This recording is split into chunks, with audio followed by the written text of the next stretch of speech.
ఈ రోజు ఉదయం నుంచి కూడా గ్రామ సచివాలయాల దగ్గర పెన్షన్ తీసుకోవడం కోసం వృద్ధులు అందరూ తరలి వస్తూనే ఉన్నారు.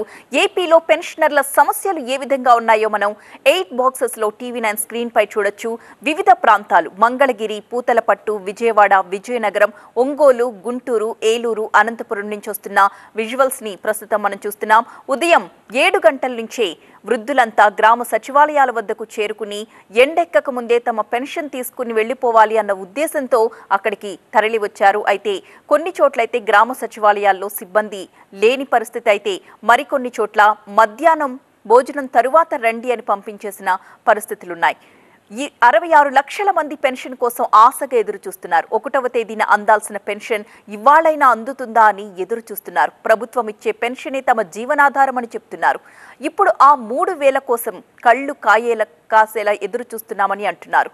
ఉదయాన్నే సచివాలయాలకు చేరుకుని వృద్ధులు పడిగాపులు పడుతున్న పరిస్థితిని మనం స్క్రీన్ పై చూస్తున్నాం. పట్టణ ప్రాంతాల్లో కాస్త అవగాహన ఉన్న వాళ్ళైతే ఇళ్లలోనే ఉన్నప్పటికీ కూడా పల్లె ప్రాంతాల్లో ముసలి వాళ్ళు సరైన సమాచారం చేరక ఉదయాన్నే గ్రామ సచివాలయాలకు వెళ్లి అక్కడ నిరీక్షిస్తూ ఉన్న పరిస్థితిని టీవీ9 స్క్రీన్ పై వివిధ ప్రాంతాల నుంచి మనం చూస్తున్నాం.